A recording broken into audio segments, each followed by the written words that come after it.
Thank you.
Now, if the wee bairns and children in the audience would like to come forward and join me, I shall be telling you the tale of Conla and the Fairy Maiden.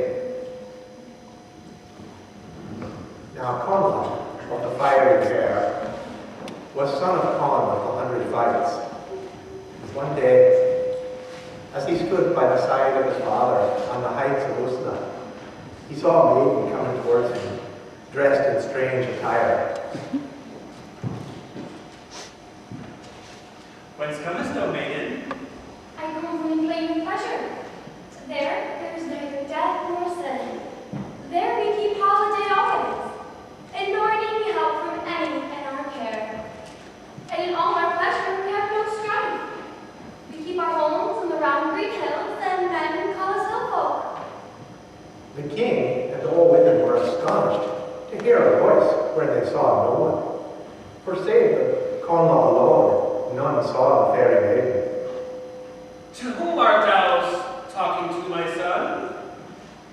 Conla speaks to a young fair maid, who neither death nor age awaits.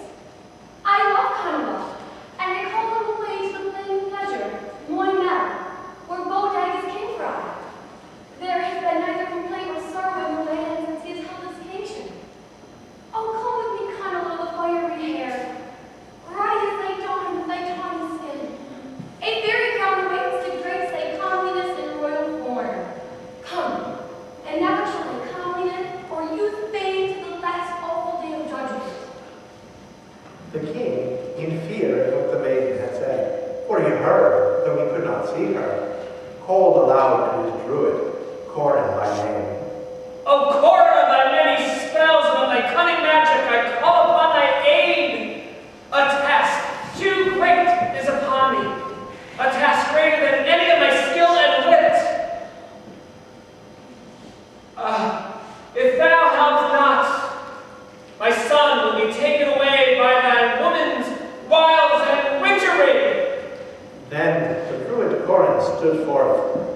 and chanted his spells at the spot where the maiden's voice had been heard. And her voice was heard no longer, nor could Conla see her more. Only, as she vanished before the druid's mighty spells, she threw an apple to Conla. For a whole month from that day, Conla would take nothing, either to eat or to drink, save from that apple only. As he ate, it grew again, and so always kept whole. And all the while, there grew within him a mighty longing and yearning for the maiden he had seen. Now, when the last day of the month of waiting came, Conla stood by the side of the king his father on the plain of Romeyn, and again he saw the maiden coming towards him, and again she spoke to him. "'Tis a glorious place, forsooth, that Conla holds among short-lived mortals awaiting the day of death. But now the folk of life, the ever-living ones, beg and bid thee, come to Romeyn, the plain of pleasure. For they want to know thee, see thee thy home among thy dear ones." The king, when he heard the maiden's voice, called aloud to his men and said, Summon swift, my druid corn, for today again I see she has the power of speech. "Oh, mighty Khan, fighter of 100 fights, the druid's power is little love, and it has little honor and lends so many of the upright. The law will come when it will do away with the druid's magic spells that come from the lips of the false lightning." Then Con the king observed that since the maiden had come, Conla his son had heard speech of no one, nor spoke to any that spake to him. So he said to his son, Is it to thy mind what the woman says, my son? 'Tis hard upon me. I love my own folk above all else. But yet, a longing seizes me for the maiden. when the maiden heard this, she said, "The ocean is not as strong as the waves of thy longing. Come with me in my curragh, the gleaming, straight-glided crystal canoe. We can reach Boldad's round, and as the bright sun sinks, we can reach it before dark. Come, there is another land worthy of thy journey, a land joyous to all that seek it. If thou wilt, we can live there together in joy alone." When Conla heard this, straightway he turned and leapt into the curragh, the gleaming, straight-gliding crystal canoe, and king and court watched it glide away over the bright sea towards the setting sun. Away and away till I could see it no longer. Conla and the fairy maiden went their way upon the sea, and were seen no more, nor could any tell where they came.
And now I'll again be asking the children to be joining me for our stories.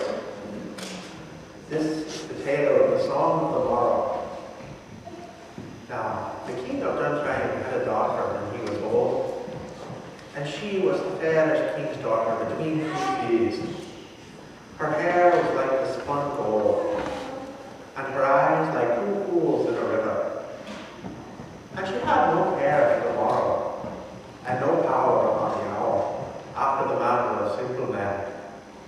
Now the king, her father, gave her a stone castle on the beach of the sea, and there she dwelt and grew up.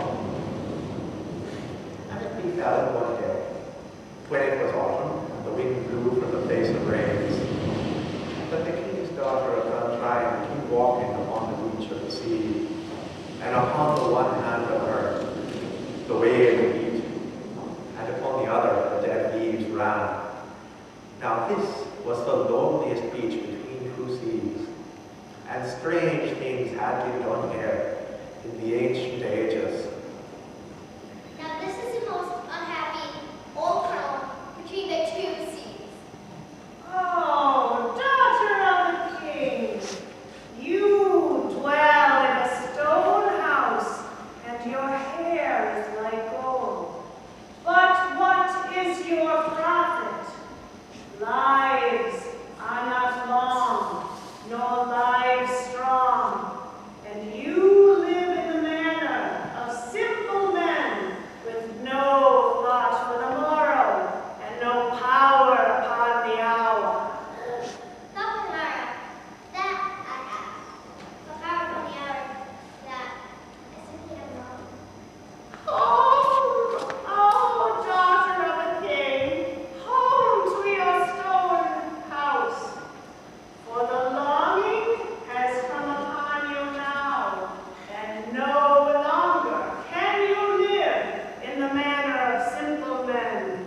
Home to toil and suffer, till the gift come that will make you bear, and the man come that will give you care.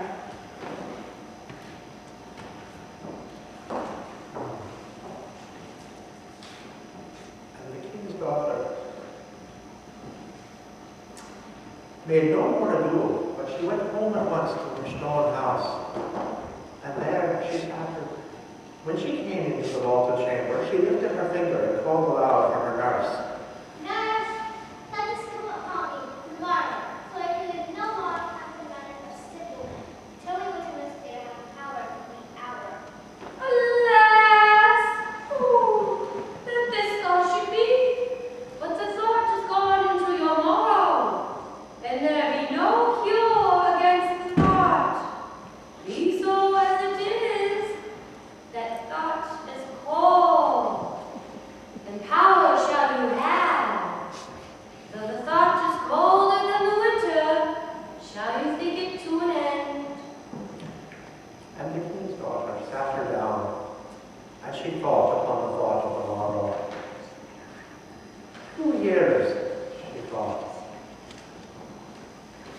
and the sea beat upon the terrace, and the wind cried about the turrets. And the gulls cried. 2 years she sat, and she looked neither to the left nor to the right. But came abroad, and tasted the clean air, neither saw the dull sky. For 2 years she sat, and heard speech of no one, and her nurse fed her in silence. And she took up food with her left hand, and she ate it without grace. Now, when the 2 years were up, it fell autumn, and she heard a sound in the wind that was like the sound of piping. At that, the nurse lifted up her finger in the vaulted house. I heard a sound in the wind, like the sound of piping. It's a little sound, yet it is sound company. And so they went down in the dusk, the doors of the house, and out along the sea beach, and upon the one hand of them the waves crashed, and upon the other the dead leaves ran, and the clouds raced in the sky, and the gulls flew widdershins. And when they came to that part of the beach where strange things had been done in the ancient ages, there was the old crone, and lo, she was dancing widdershins. When she gets visions, old crow, grab on the bleak beak between the waves with that leaves. There is a sound in the wind. It is like the sound of piping. It is for that I dance widdershins. For the gift come that will make you bear, and the man come that will give you care. As for me, the morrow that I have thought upon has come, and the hour of my power. How comes it, crow, that you either pale like that leaf upon the eye?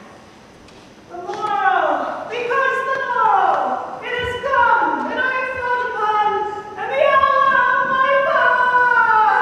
And lo, she fell upon the beach, and she was but stalks of the sea tumbled, and dust of the sea sand, and the sandlights hopped upon the place of her.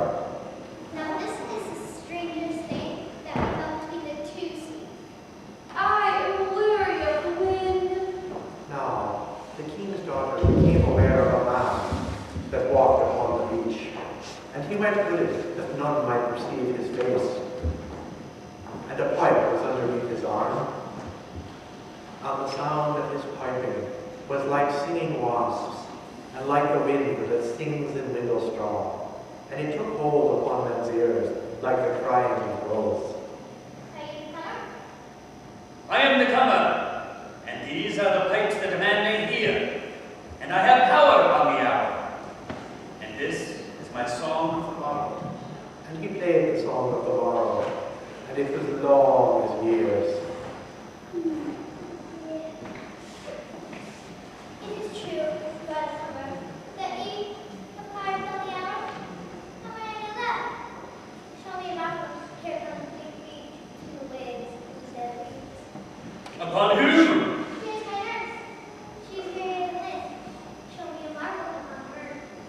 And the nurse fell upon the sand, as it were 2 handfuls of dead leaves, and the wind whirled the widdershins, and the sand lies off between. It is true, you are a poor, and have power upon the hour. Come and makes my still now. And they went up by the margin of the sea, and the dead leaves followed behind. They went out to the terrace, and they sat them down, and the waves beat upon the terrace. And he played the song of the morrow. 2 years they sat, and every year when it fell autumn, the man said, This is the hour, and I have power in it. Then, look at me so much fire. and he played the song of the morrow, and it was long as years. And when the 2 years were up, the king's daughter of Duntryne got to her feet in the masoned house, like one that remembers. And she looked about her in the stone house, and all of her servants had gone. Only the man that played sat with his hand upon his face.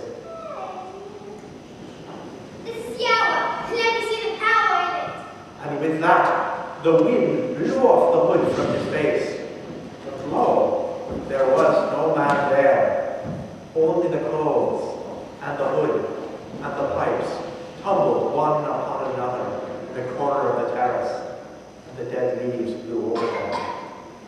And the king's daughter of Duntran got her down to the beach of the sea. And when she came to that place where strange things had been done in the ancient ages, there she sat her down, and the sea foam ran to her feet, and the dead leaves swarmed about her back, and the veil blew about her face in the blow of the wind. And when she raised up her eyes, there was the daughter of a king come walking on the beach, and her hair was like the spun gold, and her eyes like two pools in the river. And she had no care for the morrow, and no power upon the hour, after the manner of simple men.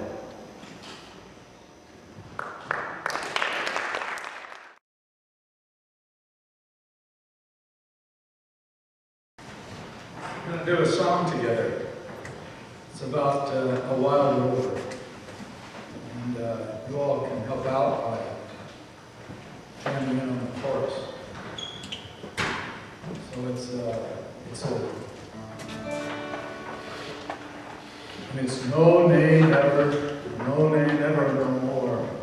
Will I play the wild rover, no never, no more. And the tune's easy.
Wow.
still what they got, they brewed Highland whiskey.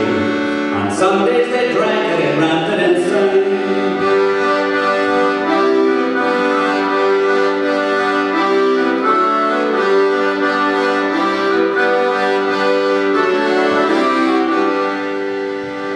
Oh, I but seen how graceful they look it, to see the grand pew so socially drawn.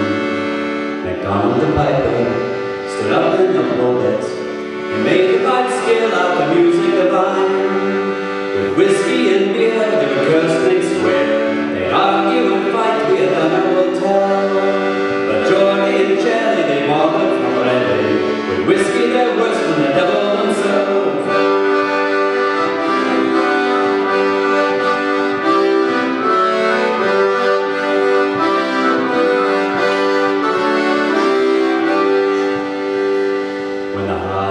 Spirit had mounted their garret, Tyball on the green, they all did a drum. The maids with goats kilted, they skip it, looked it.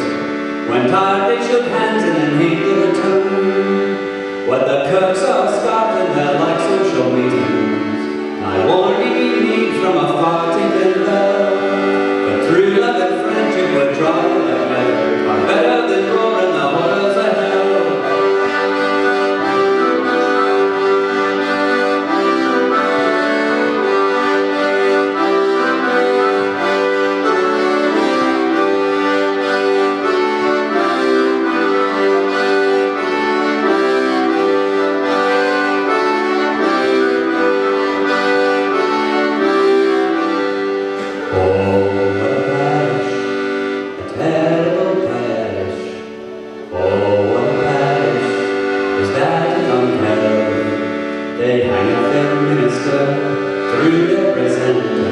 Down in the steeple and follow the bell. The steeple was doomed with the curtains of stand. They begged along where the bell used to hang. A still pot they got and they brewed Highland whiskey. On Sundays they drank it and ranted and sang.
Hush, oh, just hush and listen.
where is my love?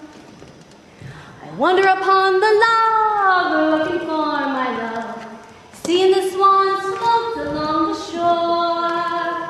They're weaving by their side, knowing they're cared for, knowing that their mom and dad are made forevermore.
And now, if the children would like to join me again, I'll be telling the tale of the great field of Bolians.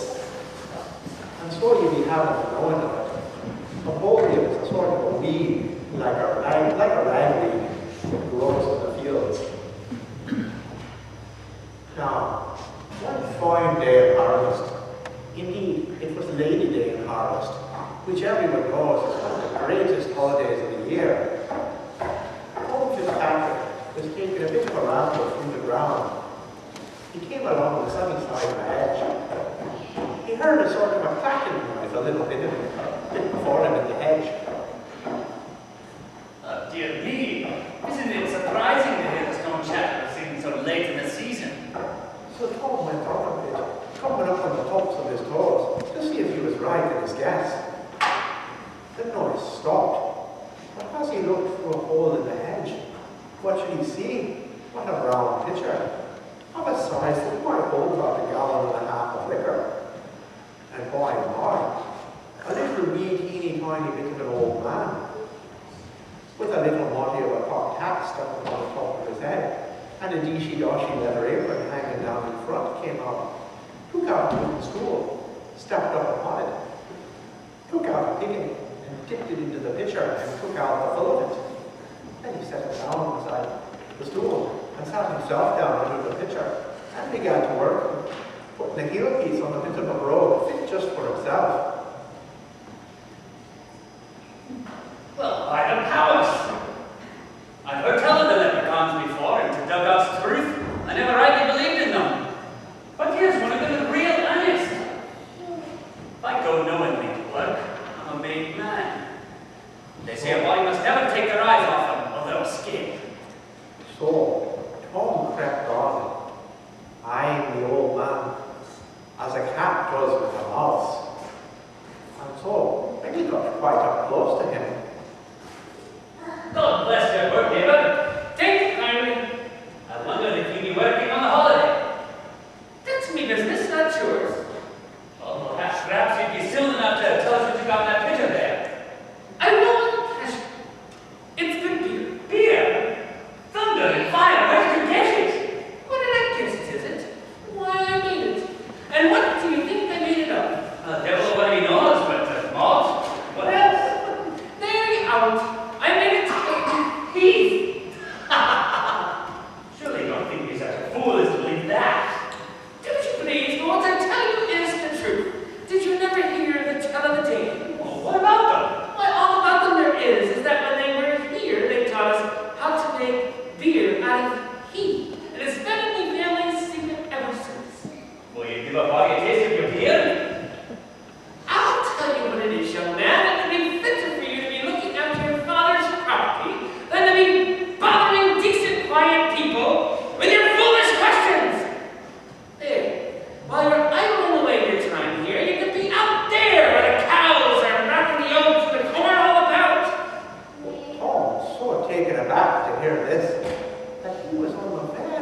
point of turning around when he recollected himself. So, afraid that the like might happen again, he made a grab for the wee little man, caught him up to his hand. But in so doing, he overset the pitcher and spilled all the beer so that he could not get a taste of it to see what sort it was. Well then, he swore that he would kill him if he did not show him where his treasure was. And Tom looked so wicked and so bloody-minded that the leprechaun said, "Come with me a few fields off, and I'll show you where you can find yourself a ton of gold." So, off Tom went carefully, holding fast to the little man in his hand, and never taking his eyes off him once, which was quite a feat. For the way they had to go across several fields, and through it over hedges and through ditches, and across a wee crooked bit of bog, till at last they came to a great field all full of bullions. And there the leprechaun pointed to a big bullion and said, "Take up with that bullion and you'll find yourself a cup for a guinea." well, Tom, in his haste, had not thought to bring a spade with him. So he made up his mind to run home and get one. But so that he might know the spot again when he came to it, he took off one of his red garters and tied it fast about the bullion. Swear you'll not take that garter from that bullion. I swear you won't touch it. You have no further occasion for me. No, you may go if you please. And Godspeed you. And may good luck attend you wherever you go. Thank you, Tom Fitzpatrick, and much good may it do you when you get it. So, off Tom sped, running for dear life till he came home and got a spade, and then back again as hard as he could go back to the field of bullions. And when he got there, oh, and behold, not a bullion in the field, but had a red garter, the very model of his own tied about it. And as for digging up the whole field, well, sure, that was all nonsense, for there were more than 40 good Irish acres in it. So Tom went home again, with the spade upon his shoulder, a little cooler than when he set off. And many's the hearty curse he gave that leprechaun every time he thought of the clever turn he had done him.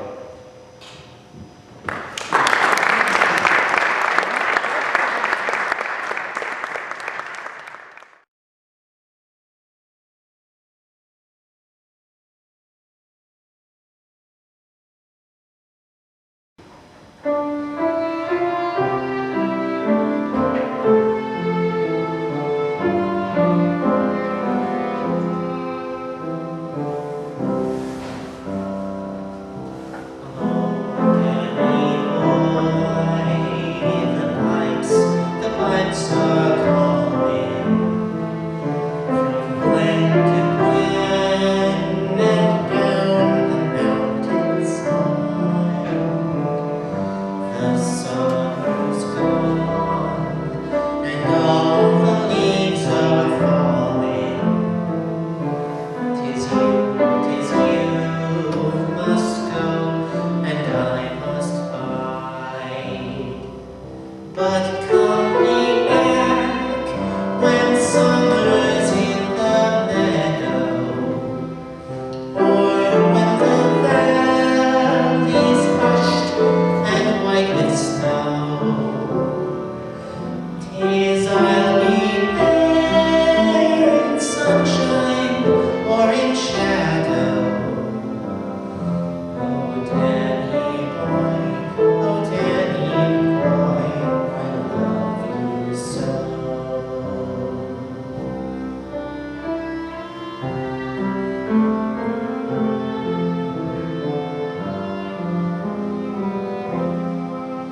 If